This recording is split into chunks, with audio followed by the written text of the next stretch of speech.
இப்போ dollar ஏறிச்சுன்னா ID index எல்லாம் ஏறும். ஒரு ஆர்பிஐலேயோ அல்லது வேறு ஏதோ கரன்சி விஷயத்தில் ஏற்ற இறக்கங்கள் இருக்கிற போது அதுக்கு தகுந்த மாதிரி பேங்க் ஸ்டாக்கு மாறும். நெஸ்லேன்னு இருக்குன்னு வச்சுக்கோங்களேன். நெஸ்லே 25,000 ரூபாய் இருந்தது. 25,000 ரூபாயை ஸ்ப்ளிட் பண்ணி அது இன்றைக்கி 2,200 2,500 ட்ரேட் ஆகிட்டு இருக்கு. அப்படி பண்ணுறதுனால அந்த வால்யூம் தான் மல்டிப்ளை ஆகுமே தவிர இன்வெஸ்டர்ஸுடைய வேல்யூ மாறாது.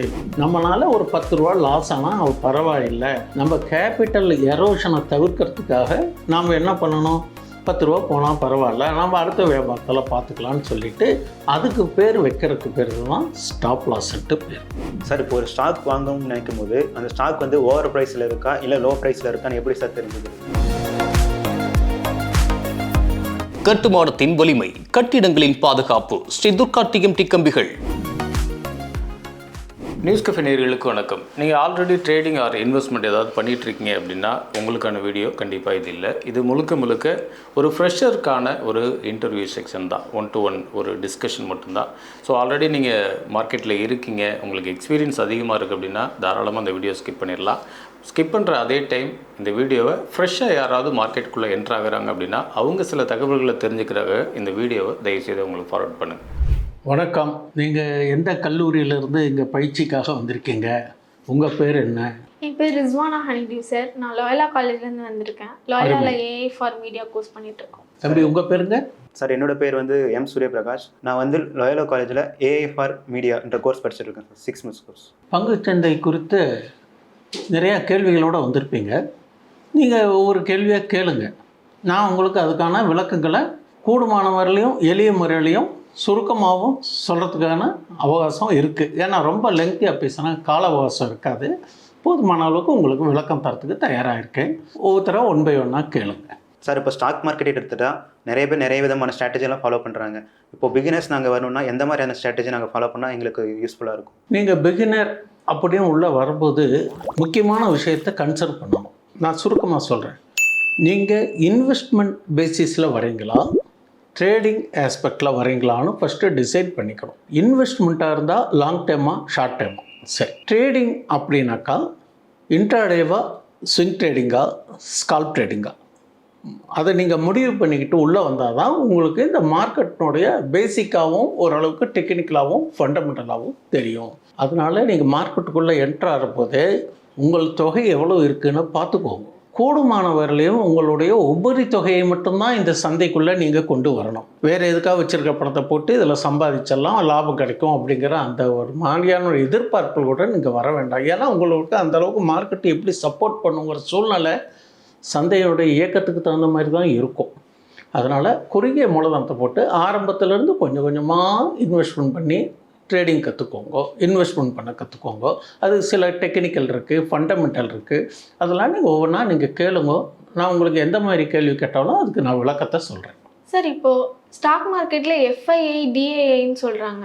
இப்போ எஃப்ஐஐனால் ஸ்டாக் மார்க்கெட்டில் என்னென்ன மாதிரி இம்பேக்ட்லாம் வருது? அது என்ன ரோல் பண்ணுது இந்த ரெண்டும்? இப்போ இந்த பங்குச்சந்தை அப்படிங்கிறது பார்த்திங்கன்னா 2 ஆக்டிவிட்டீஸும் இருக்குது. முதலீடும் இருக்கும், அதே டயத்தில் குறுகிய கால முதலீடும் இருக்கும், வர்த்தக அடிப்படையிலையும் இருக்கும். இப்போது ஃபாரின் இன்ஸ்டிடியூஷனல் இன்வெஸ்டர்னால் நம்மளுடைய செபி அவங்களுடைய நிர்ணயிக்கப்பட்ட அளவில் இதில் முதலீடு செஞ்சு அதுக்கூடிய லாபத்தை வெளியில் எடுக்கிறது ஒரு ரகம். அப்படியான காலகட்டத்தில் இவங்க ஆரம்ப காலத்திலேருந்து நிறைய முதலீடு செஞ்சு இப்போது வெளியில் கொஞ்சம் கொஞ்சமாக பம்பிங் பண்ணிக்கிட்டு இருக்காங்க. இப்போது அதிகபட்சமாக அவங்க விற்பனை வாங்கும் திறனை விட விற்பனை திறன் அதிகமாக இருக்கிறனால தான் கடந்த ஒரு 6-7 மாதமாக செல்லிங் ப்ரெஷர் அப்படிங்கிற அடிப்படையில் சொன்னதுனால தான் நம்மளுடைய சந்தையினுடைய குறியீடு 26,300 இன்றைக்கி 22,000 வந்ததுக்கு மிக முக்கியமான காரணம் யாருன்னு கேட்டிங்கன்னா அந்நிய முதலீட்டாளர்கள் அவங்களுடைய லாபப்பதிவை தான் மேற்கொள்கிறாங்க. முழு தொகையும் அவங்க எடுத்துகிட்டு போகலை. ஏன் போகலைன்னா இன்றைக்கி ஒரு குறிப்பிட்ட அளவு 12,000 கோடிக்கு வாங்குவாங்க, விற்பனை 14,000 கோடி. அப்போ நிகரமாக பார்த்திங்கன்னா விற்பனை தானே அதிகம். அப்போது இதை யார் வாங்குகிறாங்க? அப்போது இவங்க விற்கிறத ரீட்டெய்லர்ஸு அல்லது இந்த எஸ்ஐபி போடுறவங்க, மற்ற நிதி நிறுவனங்கள், மியூச்சுவல் ஃபண்ட்ஸ், தட் இஸ் உள்நாட்டு மூலதன நிறுவனங்கள் இருக்குது பார்த்திங்களா, அவங்க வாங்கிக்கிறாங்க. அதனால் ஃபாரின் இன்வெஸ்ட்மெண்ட்டும் D2 தட் இஸ் DIIங்கிறத நாங்கள் D2ன்னு சொல்லுவோம். DIIனுடைய பங்களிப்பு தான் இந்த சந்தையினுடைய போக்கை ஓரளவுக்கு திறம்பட தீர்மானித்து நம்ம உலக அளவில் நம்ம இண்டெக்ஸு பிரகாசமாக இருக்கிற அளவுக்கு சில வெயிட்டேஜ் ஸ்டாக்ஸ் எல்லாம் ஃபார்மேட் பண்ணி நம்ம அளவுடைய இண்டெக்ஸை ஃபோக்கஸ் பண்ணுறது இண்டெக்ஸ் பேசிஸ், அந்த குறியீடுன்னு சொல்கிறாங்க இல்லையா, அது இதுக்கு மிக முக்கியமான காரணிகள் யாருன்னு கேட்டிங்கன்னா FIIs அண்டு DIIs தான். FIIs அதிகமாக விற்றால் நம்ம மார்க்கெட்டு இறங்கும். அப்போ எப்போ ஏறும்? DIIஸும் வாங்கிட்டு இருந்தாலும் FIIஸினுடைய வாங்கும் திறன் அதிகரிக்கிற போது நம்ம சந்தை மீண்டும் மேல் நோக்கி திரும்புறதுக்கான வாய்ப்புகள் இருக்குங்கிறது ஒரு கருத்து. சார், இப்போ ஸ்டாக் மார்க்கெட்டில் வரும்போது ஸ்டாக் பைபேக் சொல்கிறாங்க அண்ட் ஸ்பிளிட்ஸ் சொல்கிறாங்க. இது வந்து ஒரு இன்வெஸ்டர்ஸ் அண்ட் ட்ரேடர்ஸ் வந்து எந்த விதத்தில் எஃபெக்ட் பண்ணுது சார்? இப்போது ஒரு ஸ்டாக் மார்க்கெட்டில் ஒரு ஈக்விட்டினா ஒரு நிறுவனத்தினுடைய மூலதனம், மற்ற விவரங்கள், லாபம், நஷ்டம், டிவிடெண்ட்டு, இது மாதிரிலாம் சொல்கிறாங்க. ஒரு நிறுவனத்தினுடைய பங்குதாரர்களுடைய கூட்டத்தில் என்ன பண்ணுவாங்கன்னு கேட்டிங்கன்னா, அவங்களுடைய தொலைநோக்கு பார்வையிலையோ அல்லது கடந்து வந்த காலத்தில் லாபப்பதிவு, அதனுடைய அந்த விலையினுடைய ஓவர் வெயிட்டுன்னு சொல்லுவாங்க. அது ஒரு அட்ராக்டிவ் ப்ரைஸ் கொண்டு வரணும்னா, ஒரு சின்ன உதாரணத்துக்கு ஒரு நிறுவனம், ஒரு நெஸ்லேன்னு இருக்குன்னு வச்சுக்கோங்களேன். நெஸ்லே 25,000 ரூபாய் இருந்தது. 25,000 ரூபாயை ஸ்ப்ளிட் பண்ணி அது இன்றைக்கி 2,200 2,500 ட்ரேட் ஆகிட்டுருக்கு. அப்படி பண்ணுறதுனால அந்த வால்யூம் தான் மல்டிப்ளை ஆகுமே தவிர இன்வெஸ்டர்ஸுடைய வேல்யூ மாறாது. ஒன்று, இந்த மாதிரி நிகழ்ச்சிகள் இது மட்டும் இல்லை, சந்தையில் right issue, buyback, stock split, offer for sale, இது மாதிரி நிறைய போர்ட் ஆஃப் டைரக்டர்ஸு அந்த நிறுவனத்தினுடைய எதிர்கால போக்கு மற்றும் சந்தையை கவரும் வகையில், முதலீட்டாளர்களை கவரும் வகையில் அவ்வப்பொழுது இந்த மாதிரி அறிக்கை விடுவது உண்டு. அதே மாதிரி டிவிடெண்ட்டு கொடுப்பாங்க. டிவிடெண்ட் வந்து சிலது இடைக்கால டிவிடெண்ட்டும் கொடுப்பாங்க, சில பேர் ஆண்டுக்கு ஒரு முறையும் கொடுப்பாங்க. ஒரு பங்கு வந்து டிவிடெண்ட் கொடுக்குற அளவுக்கு அது ஒரு ஹெல்த்திங்கிறதுக்கு ஒரு அடையாளம். சார், இப்போ business related news, political news, இதில் ஏற்படுற சேஞ்சஸ்னால ஸ்டாக் மார்க்கெட்டில் ஏற்ற இறக்கம் வருதில்ல, அது எப்படி இதாகுது? நான் என்னெல்லாம் நாங்கள் அதில் பார்த்துக்கணும்? இப்போ ஜென்ரலாக நீங்கள் மார்க்கெட்டுக்குள்ளே வரும்போது இன்வெஸ்டரோ ட்ரேடரோன்னு நீங்கள் முடிவு பண்ணிக்கிறீங்க. ஈவெண்ட்ஸை நம்ம மிக முக்கியமாக பார்க்கணும். அதுக்கு பிஸ்னஸ் சேனல்ஸு நிறையா இருக்குது. உங்களுக்கு எந்த பிஸ்னஸ் சேனல் பிடிக்கிறதோ பார்த்தீங்கன்னா, இப்போ குளோபல் ஈவெண்ட்ஸ்னு ஒன்று, டொமஸ்டிக் ஈவெண்ட்ஸ்னு ஒன்று, ரெண்டாக பிரிச்சுக்கோங்க. குளோபல் ஈவெண்ட்ஸ்னால் நம்ம இந்தியாவை தவிர வெளிநாட்டு காரணிகள். வெளிநாட்டு காரணிகள்லாம் dollar price, crude oil price, அந்த பாண்டு ப்ரைஸு, இதுக்கு தகுந்த மாதிரி நம்மளுடைய இந்தியாவில் இருக்கக்கூடிய நிறுவனங்கள் மதிப்புகள் ஏற்ற இறக்கங்கள் வருவதுடன் நம்மளுடைய ருப்பி வேல்யூவும் அதுக்கு தகுந்த மாதிரி அட்ஜஸ்ட் ஆகும்.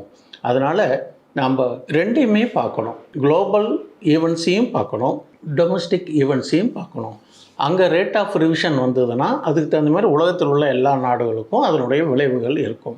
யூஎஸில் ரேட் ஆஃப் இன்ட்ரெஸ்ட் ஏறினாலோ இறங்கினாலோ அதனுடைய ரிப்பர்குஷன் சொல்லுவாங்க. அதுக்கு தகுந்த மாதிரி நம்ம மற்ற நாடுகள் இல்லாமல் அதனுடைய பாதிப்புகள் அல்லது பலன்கள் இருக்கலாம். இந்த விஷயத்தில் இன்னொரு விஷயம் பார்க்க வேண்டியது இருக்குது. நமக்கு குளோபல் ஈவெண்ட்ஸு பாசிட்டிவாக இருந்தாலும் நம்ம ஒரு பங்குச்சந்தை சில உள்நாட்டு காரணிகளால் இறங்க வேண்டிய சூழ்நிலையும் இருக்கும். அங்கே ஏறிடுத்த இங்கே ஏன் ஏறலைங்கிறதும் நம்ம ப்ரெடிக்ட் பண்ண முடியாது. அதேமாரி அங்கே ஏதாவது நெகட்டிவ் நியூஸ் இருந்தாலும், இப்போ ஒன்றும் இல்லை, உதாரணத்துக்கு முந்தா நாள் யூஎஸ் மார்க்கெட்டு கிட்டத்தட்ட 600 பாயிண்ட் இறங்கியிருக்கு. 600 பாயிண்ட் இறங்கியிருந்தால் இப்போ இங்கேயும் மார்க்கெட்டு இறங்கி தானே இருக்கணும். ஆனால் இன்றைக்கி மார்க்கெட் பார்த்திங்கன்னா 250 பாயிண்ட்டுக்கு மேலே ஏறி இருக்குது. அது அந்த சூழ்நிலை அந்த நிலவரம். இங்கே நமக்கு வந்து ஏதோ ஒரு காரணத்தில் இது மேலே வந்து திரும்பிறதுக்கான வாய்ப்புகள் இருக்குது. அதனால் குளோபல் ஈவெண்ட்ஸும் பார்க்கணும், நம்ம டொமஸ்டிக் ஈவெண்ட்ஸையும் மனசில் வச்சுக்கிட்டு தான் நம்ம இன்வெஸ்ட்மெண்ட்டாக இருந்தாலும் ட்ரேடிங்காக இருந்தாலும் டிசைட் பண்ணலாம். நம்ம ஒரு நியூஸ் பேசிஸில் ஒரு ஸ்டாக்கு ஏறவும் செய்யும், இறங்கவும் செய்யும். ஒரு சின்ன உதாரணத்துக்கு ஒன்று சொல்கிறேன். கடந்த வாரத்தில் அல்ட்ராடெக் சிமெண்ட் அப்படிங்கிறது அவங்க நிறுவனம் கேபிள் மற்றும் ஒயர்ஸ் துறையில் டைவர்சிஃபிகேஷன் பண்ணுறேன்னு சொன்னாங்க. ஆனால் ஓவரால் மார்க்கெட்டு டவுன் ட்ரெண்டில் இருக்கிற போது அது ஒரு நல்ல செய்தி தான். அதை நல்ல செய்தியாக மார்க்கெட்டு டைஜஸ்ட் பண்ண முடியாமல் அது சார்ந்த போலி கேப் மற்ற இதர ஒயர் கேபிள்ஸ்லாம் எல்லாம் கிட்டத்தட்ட 10% 8% இறங்க ஆரம்பிச்சிருது. நீங்கள் கேட்கலாம், அந்த செய்தி நல்ல செய்தி தானேன்னா, மார்க்கெட்டினுடைய சூழ்நிலைக்கு தகுந்த மாதிரி வர செய்திகளும் மாறும். நல்ல செய்திகளாக இருந்தால் நல்லதே நடக்கணும்ட்டு இல்லை. அதே மாதிரி நெகட்டிவ் நியூஸ் வந்தாலும் சில டயத்தில் அது மார்க்கெட் எப்படி ஏற்றுக்கிறதோ அதுக்கு தகுந்த மாதிரி அதனுடைய எஃபெக்ட் இருக்கும். சார் இப்போ ஸ்டாக் மார்க்கெட்னு அதில் நிறைய செக்டர்ஸ் இருக்குது. அதில் எந்த விதமான செக்டர்ஸை வந்து பிகினர்ஸ் சூஸ் பண்ணுறது, எந்த செக்டர்ஸை சூஸ் பண்ணால் எங்களுக்கு ப்ராஃபிட் கிடைக்கும்? இப்போ நீங்கள் வந்து இன்வெஸ்டராக ட்ரேடரானு நீங்கள் முடிவு பண்ணிக்கோன்னு சொல்லிட்டேன். நீங்கள் எப்படி முடிவு பண்ணாலும் இருக்கட்டும் ஒரு பக்கம். ஒரு ஸ்டாக்கை செலக்ட் பண்ணோன்னா ஃபஸ்ட்டு செக்டாரை பார்க்கணும். அது ட்ரெண்டிங் செக்டாராக இருக்கணும். ட்ரெண்டிங் செக்டார் அப்படின்னா இதுக்கு ஒன்றுக்கு ஒன்று சம்பந்தம் சொல்கிறேன். நீங்கள் கொஞ்ச நேரத்துக்கு முன்னாடி உள்நாட்டு வெளிநாட்டு காரணிகள்னு பேசணும் பார்த்தீங்களா? இப்போ டாலர் ஏறித்துனா ஐடி இண்டெக்ஸ் எல்லாம் ஏறும். ஒரு ஆர்பிஐலேயோ அல்லது வேறு ஏதோ கரன்சி விஷயத்தில் ஏற்ற இறக்கங்கள் இருக்கிற போது அதுக்கு தகுந்த மாதிரி பேங்க் ஸ்டாக்கு மாறும். அதே மாதிரி எஃப்எம்சிஜி ஸ்டாக்குன்னு இருக்குது, அதே மாதிரி ஃபார்மா ஸ்டாக் இருக்குது. அதில் வரக்கூடிய நல்ல செய்திகள் மற்றும் மாறுபட்ட செய்திகள் இருந்தாலும் அதனுடைய மூவ்மெண்ட்டு இருக்கும். அதனால் நீங்கள் என்ன பண்ணணும்னு கேட்டிங்கன்னா, ட்ரெண்ட் இஸ் அவர் ஃப்ரெண்டு. ஆற்று நீருடன் போய் பழகணும்.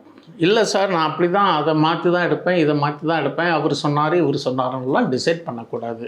உங்கள் கண்ணால் நீங்கள் பார்க்கக்கூடிய டெக்னிக்கலும் ஃபண்டமெண்டலும் திருப்தியாக இருந்தால் அப்போ என்ன ட்ரெண்டிங் செக்டாரோ அதுதான் நம்ம எடுக்கணும். அதில் நல்ல செக்டாரை தேர்ந்தெடுத்து அதில் எந்த ஸ்டாக்கு ஃபண்டமெண்டலி ஓரியன்ட் நல்லாயிருக்கும். ஃபண்டமெண்டல் அப்படின்னா என்ன, டெக்னிக்கல் என்ன அப்படிங்கிறதான நீங்கள் ஃபஸ்ட்டு அதை தெரிஞ்சுக்கணும். ஃபண்டமெண்டல்னால் ஒரு ஸ்டாக் பிஇ, கேபிட்டலைசேஷன், சேல்ஸ் மூலம் வரக்கூடிய ரெவென்யூ மூலம் வரக்கூடிய லாபம், லாபத்தின் அடிப்படையில் அது கொடுக்கக்கூடிய டிவிடெண்ட்டு, இதெல்லாம் பேஸ் பண்ணுறதுக்கு பேர் தான் ஃபண்டமெண்டல்னு பேர். டெக்னிக்கல் அப்படின்னா டெக்னிக்கல்னால் chart, candle, pattern, waves, indicators, price action, இதெல்லாம் அடங்கியதுக்கு பேர் டெக்னிக்கல். வெறும் ஃபண்டமெண்டலை மட்டும் பார்த்து ஒரு முடிவு எடுக்கக்கூடாது. ஃபண்டமெண்டலும் பார்க்கணும், டெக்னிக்கலும் பார்க்கணும், பெசைட்ஸு ட்ரெண்டையும் பார்க்கணும். ட்ரெண்டில் 2 டைப்ஸ் ஆஃப் ட்ரெண்ட் இருக்குது. ஒன்று நியூஸ் ட்ரெண்டு, ரெண்டாவது சீசனல் ட்ரெண்டு. அது ரெண்டையும் பார்த்துட்டு அந்த சீசன் இப்போ ஐஎம்டி ரிப்போர்ட் கொடுக்குறான், மழை நல்லா வரும்னா அக்ரிகல்ச்சர் ஸ்டாக்கு தான் போகணும். டாலர் ப்ரைஸ் ஏறிக்கிட்டு இருக்குன்னா ஐடி செக்டர்லாம் நல்லாயிருக்கும், சர்வீஸ் ஓரியன்டான, அப்போ நம்ம ஐடி ஸ்டாக்கை தான் நம்ம செலக்ட் பண்ணணும். அதனால தான் நான் சொல்கிறது ஃப்ரெண்ட் இஸ் அவர் ஃப்ரெண்டுன்ட்டு. எப்போவுமே எவர்கிரீன் செக்டார்னு எடுத்துக்கிட்டிங்கன்னா ஃபார்மா அண்ட் எஃப்எம்சிஜி செக்டார் எந்த சூழ்நிலையிலும் நமக்கு கைவிடாது. கொஞ்சம் ஏற்ற இறக்கங்கள் சந்தையினுடைய போக்கை அனுசரித்து சில செய்திகளின் அடிப்படையில் ஓவராலாக மார்க்கெட் ஏறுவோ அதுவும் கொஞ்சம் இறங்க தான் செய்யும். அதனால் நல்ல ஸ்டாக்கை தேர்ந்தெடுக்கணும். ஃபஸ்ட்டு நல்ல செக்டார் எடுக்கணும். நல்ல செக்டாரில் நல்ல ஸ்டாக்கை இப்படி தான் தேர்ந்தெடுக்கணும். இப்போ நான் ஏன் இந்த 2 செக்டாரை சூஸ் பண்ணதுக்கு உங்களுக்கு ரீசன் வேணும் இல்லையா? இப்போ கடந்த காலத்தில் கோவிட் வந்தது. கோவிட்டில் பார்த்திங்கன்னா அப்படியே எல்லாமே ஸ்தம்பிச்சிருந்தது. அப்போது மளிகை கடையும் மருந்து கடையும் சில கட்டுப்பாடுகள் தளர்க்கப்பட்டு திறந்திருந்தது. அப்போ அடிப்படை தேவைகள் என்ன? உங்களுக்கு உணவுப் பொருட்கள், அன்றாட தேவைகளை, பேஸ்ட்டு, ப்ரெஷ்ஷு, இதெல்லாம் தானே எஃப்எம்சிஜியில் ஃபாஸ்ட் மூவிங் கன்சூமர் குட்ஸ்ன்னு சொல்கிறோம். அப்போது அதனுடைய தேவைகள் அதிகமாக இருக்கும்.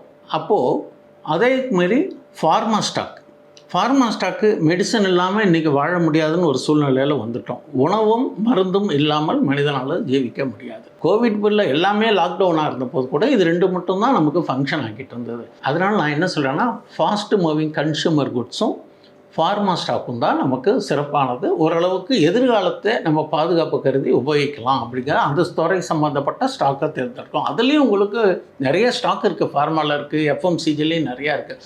அதில் எது சிறந்த அடிப்படையாக எது நல்லா இருக்குதுன்னு பார்த்துட்டு தான் வாங்கணும். அதில் வந்து டெக்னிக்கலாகவும் பார்க்கணும், ப்ரைஸை பார்க்கணும், எல்லாமே பார்த்து தான் நம்ம தேர்ந்தெடுக்கணும். இது 2 தான் முக்கியம்னா மீதிலாம் முக்கியம் இல்லையான்னு கேட்கக்கூடாது. மீதி இல்லாமல் இப்போ ஒரு பேங்கிங் ஸ்டாக் இருக்குது, ஐடி செக்டார் இருக்குலாம், அதெல்லாமும் தேவை தான்.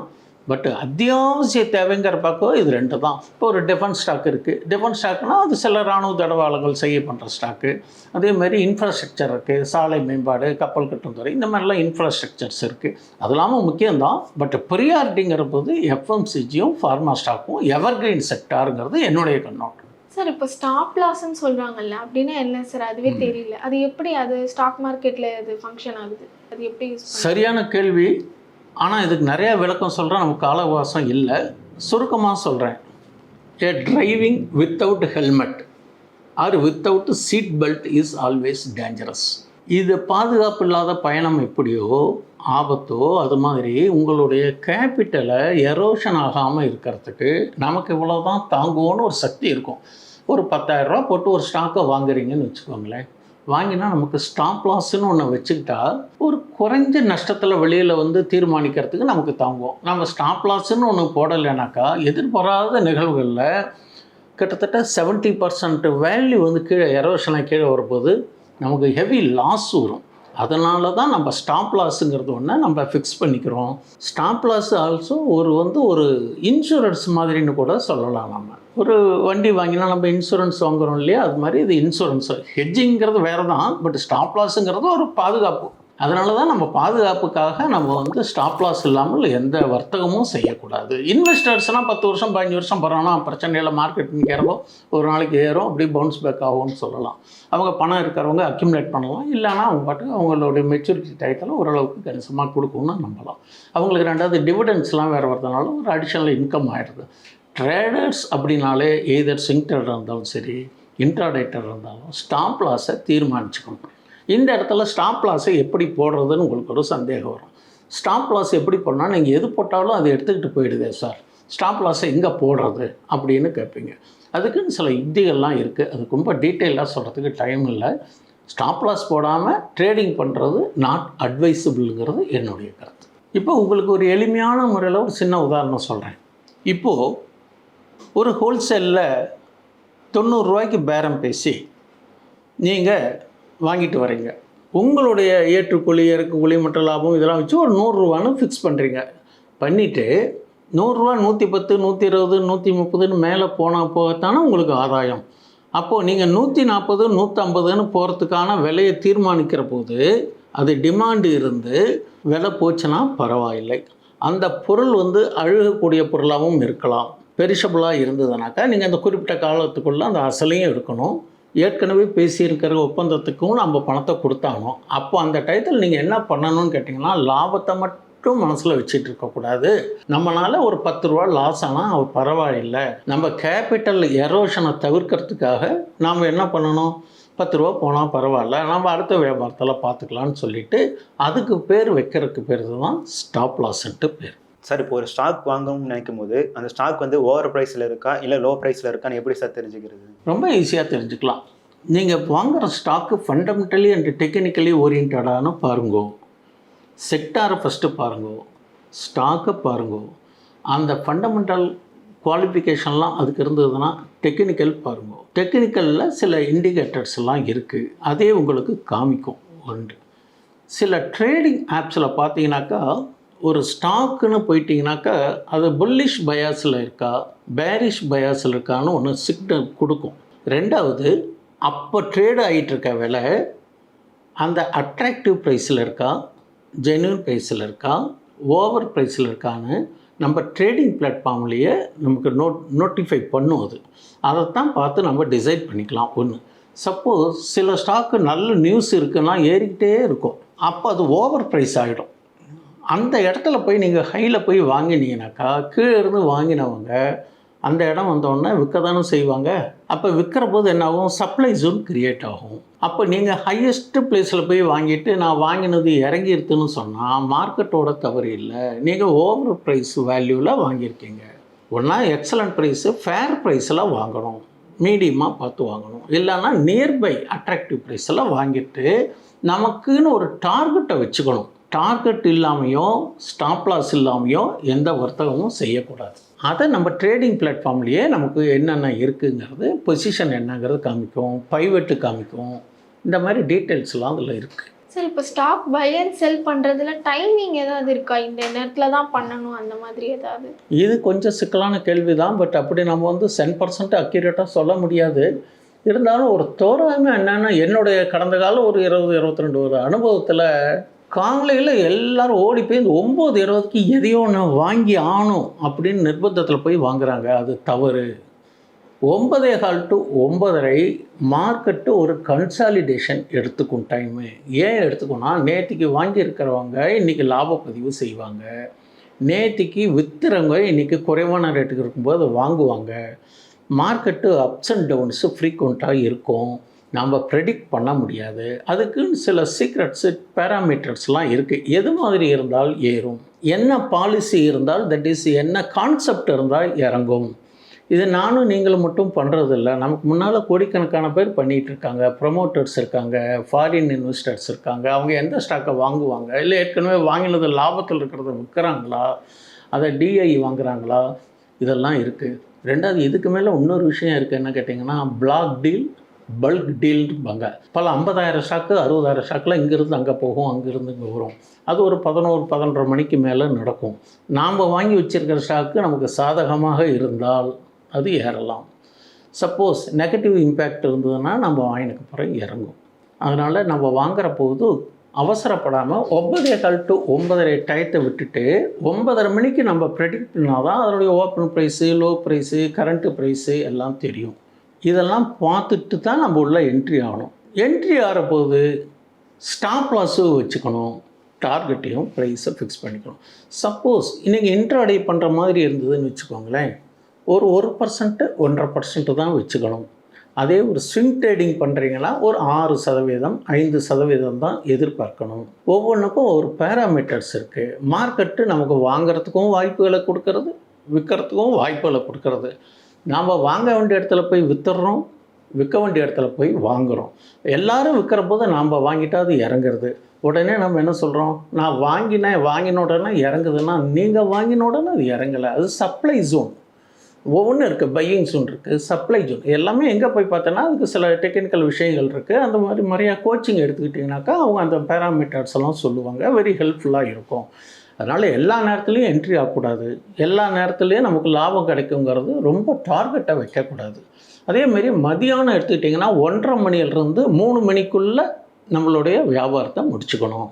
ஏன் அப்படின்னு கேட்டால் 1:30 மணிங்கிற போது யூரோப்பியன் மார்க்கெட்ஸும் ஓப்பன் ஆகும், 2:30 மணிக்கு சைனா மார்க்கெட் க்ளோஸ் ஆகும். இந்த 3 மணிக்கு மேலே ஏன் பண்ணக்கூடாதுன்னு கேட்டாலாம், அன்றைக்கி பெரிய பெரிய ப்ரொமோட்டர்ஸு, டிஐஸ், எஃப்ஐஸ்லாம் வாங்கி விற்றுலாம் பண்ணியிருப்பாங்களோ அதெல்லாம் பேரப் பண்ணுவாங்க, செட்டில்மெண்ட் பண்ணுவாங்க. அதுக்கு தான் அந்த 3 to 3:30. நாம் போய் அந்த இடையில போய் சந்துக்குள்ளே போய் மாட்டிக்க வேண்டாம், சிக்கலில் மாட்டிக்கிட்டால் விபத்து தான் வேண்டாம். அதனால் காலையில் 9:30 to 11 ஒரு ஆரோக்கியமான டைம். மதியம் 1:30 to 2:45, 3க்குள்ளே நம்ம வர்த்தகத்தை முடிச்சுக்கணும். ரெண்டாவது, வர்த்தகம் செய்கிறீங்க, தினசரி வர்த்தகம்னா முக்கியமானது ஒன்றா பார்க்கணும். உங்களுடைய ட்ரேடிங் பர்ஃபார்மன்ஸில் நீங்கள் வாங்கினது முறையாக விற்றுருக்கா அப்படின்னு பார்க்கணும். சார், இப்போ ஒரு ஸ்டாக்கு நம்ம வாங்க நினைக்கும் போது அந்த ஸ்டாக்கோட right entry and exit points எப்படி சார் பார்க்குறது?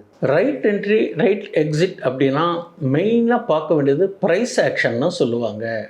ப்ரைஸ் ஆக்ஷன் அப்படின்னா இஓடி பேசிஸில் ப்ரைஸ் ஆக்ஷனை நம்ம ஒரு ஸ்டாக்கு வாங்குறீங்க அப்படின்னு பார்த்தீங்கன்னாக்கா ப்ரீவியஸ் டேனுடைய ஹை லோ க்ளோசிங் பார்க்கணும். அதுக்கு பேர் தான் ப்ரைஸ் ஆக்ஷன்னு பேர்.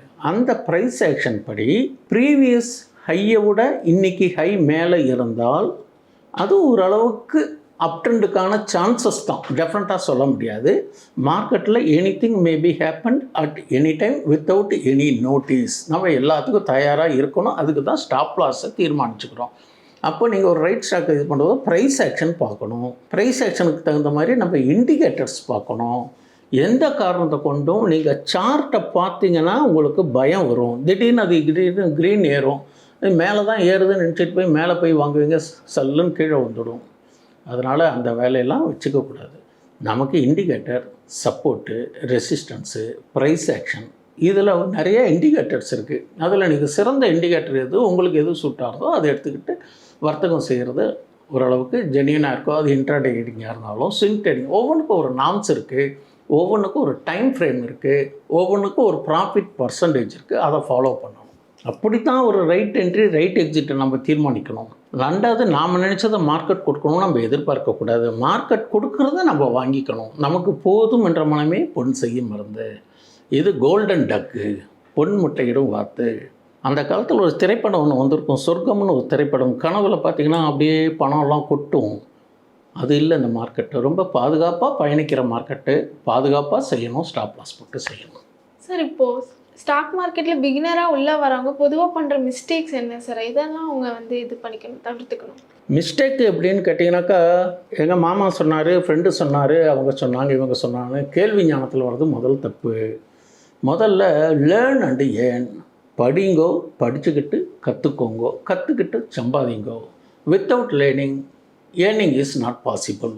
எந்த ஒரு பிஸ்னஸுமே கற்றுக்கிட்டு செஞ்சால் தாங்க அது நல்லாயிருக்கும். ஏன் ஸ்டாக் மார்க்கெட் மட்டும் இன்றைக்கி போட்டால் 1 லட்சம் போட்டால் நாளைக்கு காலையில் 1.10 வரணும்னு ஏன் எதிர்பார்க்குறீங்க? இது ஒரு பிஸ்னஸ் தானே, இது சந்தை தானே, ஏற்ற இறக்கங்களுக்கு உட்பட்டது தானே. அதனுடைய நாம்ஸு, அதனுடைய சீக்ரெட்ஸ் எல்லாம் இருக்கும். எப்போ ஏறும், எப்போ இறங்கும். இப்போ கொஞ்ச நேரத்துக்கு முன்னாடி சொன்ன மாதிரி சில நிறைய பேராமீட்டர்ஸ் இருக்குது. அதெல்லாம் பார்த்து தான் நம்ம செய்யணும். ஒரு தேங்காய் வியாபாரம் செஞ்சால் கூட அது நுணுக்கம் தெரிஞ்சு தானே பண்ணுறோம். இதில் மட்டும் ஏன் வந்துட்டு உடனே கேட்கணும், அவர் சம்பாதிச்சார் இவர் சம்பாதிச்சார் என்னை மார்க்கெட்டை ஏமாத்திருச்சுன்னு மார்க்கெட்டை நம்ம ஏன் குறை சொல்லணும் அவசியமே இல்லை. அதனால் பிகினர்ஸ் செய்கிற முதல் தப்பு அடுத்தவங்க சொல்கிறது, மற்ற சேனல் நியூஸை எதிர்பார்த்து செய்கிறது, இதெல்லாம் ஃபஸ்ட்டு அவாய்ட் பண்ணிக்கணும். ரெண்டாவது, நீங்கள் இன்வெஸ்டராக ட்ரேடரானு முடிவு பண்ணிட்டு வரணும். இன்ட்ராடே ட்ரேடராக ஸ்விங் ட்ரேடரானு ரெண்டாவது முடிவு பண்ணிக்கணும். அந்த என்ன உங்களுடைய எக்ஸ்பெக்டேஷன் அந்த டார்கெட்டுக்கு வரலையும் காத்திருக்கணும். எமோஷனால் கண்ட்ரோல் பண்ணணும். எமோஷன் இருந்தால் இந்த மார்க்கெட்டுக்குள்ளேயே வரக்கூடாது. பிபி தான் ரைஸ் ஆகும், உடம்பு படுத்துக்கும். அதனால் without emotion with fashion result success. Sir இப்போ ஒரு ஸ்டாக்ஸ்ன்னு எடுத்துக்கிட்டால் அதில் சப்போர்ட் அண்ட் ரெசிஸ்டன்ஸ்னு இருக்குது. அந்த சப்போர்ட் அண்ட் ரெசிஸ்டன்ஸை எப்படி சார் அசஸ் பண்ணுறது? சப்போர்ட் அண்ட் ரெசிஸ்டன்ஸ் பார்க்கணும் அப்படின்னு கேட்டிங்கனாக்கா, எல்லா ட்ரேடிங் ஆப்லேயுமே நீங்கள் ஒரு ஸ்டாக்கை போய் வாட்ச் லிஸ்ட்டில் போடுறீங்க. நீங்கள் ஏதோ தேர்வு எடுத்து ஃபஸ்ட்டு ஸ்டாக்கை தேர்ந்தெடுக்கிறது ஒரு ஆர்ட். எப்படி பார்த்தீங்கன்னாக்கா, இந்த ஸ்மால் கேப் ஸ்டாக்ஸ் மார்க்கெட்டில் நிறையா இருக்குது. இண்டைசஸ்ன்னு சொல்லுவாங்க. Nifty 50 stock, that is a large cap. அப்புறம் Nifty mid cap, small cap, micro cap, இந்த மாதிரி நிறையா ஹெட்டில் இருக்குது. பல ஆயிரக்கணக்கான ஸ்டாக்ஸை கேட்டகரிஸ் பண்ணி வச்சுருக்காங்க. அந்த ஸ்டாக்ஸில் நீங்கள் எல்லா ஸ்டாக்ஸும் போய் வாங்கி செய்கிறது உங்களுக்கு சப்போர்ட்டிவாக இருக்காது. ப்ரியாரிட்டி என்னுடைய கருத்து அனுபவத்தில் Nifty 50 stock, Nifty mid cap 100 ஸ்டாக்ஸில் போய் நீங்கள் ஸ்டாக்கை செலக்ட் பண்ணணும். சில கைட்லைன்ஸ் எல்லாம் தெரிஞ்சிருந்தால் தான் நீங்கள் போய் பண்ண முடியும். எதையோ ஒன்று எடுத்துட்டிங்கனாக்கா அது ஏறும் அல்லது இறங்கும். அதுக்கு பேர் சைடு வேஸ்ன்னு சொல்லுவோம். அப்படி இருக்கிறத போய் நம்ம பண்ணக்கூடாது. இந்த மாதிரி ஸ்டாக்கை செலக்ட் பண்ணிட்டு அந்த ஸ்டாக்கு ஒன்று வாங்கிட்டீங்க, அதுக்கு சப்போர்ட் என்ன, ரெசிஸ்டன்ஸ் என்ன அப்படிங்கிறது நீங்கள் தீர்மானிக்கக்கூடாது. நீங்கள் வேணால் ஸ்டாப் லாஸுக்கு கூட சில டெக்னிக்கல் இருக்குது. அது பிரேக் ஆனால் தான் கீழே வரும். அப்போது அதுக்கு ஃபிபோனசி மெத்தடுன்னு ஒன்று இருக்குது, அது பார்க்கலாம். அதெல்லாம் எங்கே சார் போய் பார்க்குறது? அது ஒன்று. அப்புறம் பைவட் ஸ்டாண்டர்டுன்னு சொல்லுவாங்க. பைவட் ஸ்டாண்டர்டு அது கிட்டத்தட்ட ஃபிபோனசி பேசிஸில் தான் உங்களுக்கு சார்ட்டில் காமிக்கும். ப்ரைஸ் ஆக்ஷன் காமிக்கணும் அப்படின்னு கேட்டிங்கன்னா பிவட் பாயிண்ட்டுன்னு இருக்குது. அந்த பிவட்டுனா ஒரு காமனாக 100ங்கிறது பிவட்டு, 102, 104, 105லாம் வந்து ஒவ்வொரு ரெசிஸ்டன்ஸு. கீழே பார்த்தீங்கன்னா 98, 97, 96லாம் சப்போர்ட்டு. சப்போஸ் நீங்கள் 101 ரூபாய்க்கு வாங்கிட்டீங்க, அப்போ உங்களுக்கு ஆதரவு என்ன, 98 தானே. இந்த 98 சேஃப்டியாக வச்சுக்கணும். இது வந்து ஓரளவுக்கு தோராயமாக சொல்கிறேன். இன்னும் ரொம்ப டீப்பாக போய் பார்க்கணுன்னா முறையாக படித்து நீங்கள் நான் அது எப்படி போடணுங்கிறது கொஞ்சம் டீட்டெயிலாக சொல்கிறோம். அப்போ 98 நீங்கள் ஸ்டாப் லாஸ் வச்சுட்டு 101 வாங்கிட்டீங்கன்னாக்கா 102, 103 போகும்போது விற்கலாம். மேலே போக போக இருக்கிறது பேர் ரெசிஸ்டன்ஸு. அந்த பிவட்டுக்கு கீழே வர்றது எல்லாமே சப்போர்ட். சார், இப்போ மேக்ரோ எக்கனாமிக்ஸ்ன்னு சொல்கிறாங்க. இப்போ அது மூலமாக ஸ்டாக் மார்க்கெட்டில் என்ன சப்போர்ட் அண்ட் எஃபெக்ட் ஆகுது சார்? கண்டிப்பாக இருக்குமா. மைக்ரோங்கிறது நம்ம இந்தியாவினுடைய ஓவரால் இண்டெக்ஸை காமிக்கிறது. உலக அளவில் நம்மளுடைய ஸ்திரத்தன்மை எக்கானமிக்கு எப்படி இருக்குங்கிறத ஃபோக்கஸ் பண்ணுறது மேக்ரோ தான். மேக்ரோ மீன்ஸ் ஐஐபி, ஜிடிபி, இந்த இன்ஃப்ளேஷன் இதெல்லாம் சொல்கிறது வந்து மேக்ரோ. மைக்ரோனா ஃபினான்ஷியல் ரீதியாக ஃபாரெக்ஸு, நம்ம currency market, etcetera, treasury bonds, இதெல்லாம் வந்து இதனுடைய ஏற்றத்தாழ்வுகள், ரேட் ஆஃப் இன்ட்ரெஸ்ட்டு, இந்த மாதிரியெல்லாம் ஃபிக்ஸ் பண்ணுறதுக்கு பேர் மைக்ரோன்னு சொல்லுவாங்க. கண்டிப்பாக இதை பேஸ் பண்ணி தான் நம்மளுடைய மார்க்கெட்டே ஆப்ரேட் ஆகிட்டு இருக்குது. சார், ஷேர் மார்க்கெட்டை பொறுத்த வரைக்கும் இதை கேட்குறதுக்கு நிறைய கேள்விகள் இருக்குது, ஆனால் கால அவகாசம் இல்லை. ஸோ இன்னொரு அப்பாயின்மெண்ட் கிடைச்சா நாங்கள் அதை இன்னும் பெண்டிங் உள்ளதை கேட்டுருவோம் சார். நீங்கள் சொன்ன பதில்கள்லாம் ரொம்ப சாட்டிஸ்ஃபேக்ஷனாக இருந்தது. நன்றி சார். ஸ்டாக் மார்க்கெட்டுங்கிறது பெரிய ஓஷன் தம்பி. அதனாலமா நான் என்ன சொல்கிறேன்னு கேட்டேன்னா, கொஞ்சம் கொஞ்சமாக கற்றுக்கோங்க. Learn and earn. கற்றுக்கோங்க, எந்த துறையிலையும் ஈடுபாடு செலுத்துக்கோங்க. கற்றுக்கிட்டு செய்கிறது ஆரோக்கியம். வாய்ப்பு கொடுத்ததுக்கு நியூஸ்கேப்புக்கு நன்றி. உங்களை மாதிரி இளைஞர்களை உருவாக்குவது என்னுடைய ஒரு கண்ணோட்டம், நல்ல ஒரு எண்ணம். இன்னும் நிறையா சொல்கிறதுக்கு ஆசைப்பட்றேன். மீண்டும் அடுத்த முறை வாய்ப்பு கிடைக்கிறப்போ நம்ம மீண்டும் விவாதிச்சுக்கலாம். ரொம்ப நன்றி. நன்றி சார். இந்த வீடியோ உங்களுக்கு பிடிச்சிருந்தா லைக் பண்ணுங்க, ஷேர் பண்ணுங்க, கமெண்ட் பண்ணுங்க. மறக்காம பெல் பட்டனை கிளிக் பண்ணிட்டு சப்ஸ்கிரைப் பண்ணிடுங்க.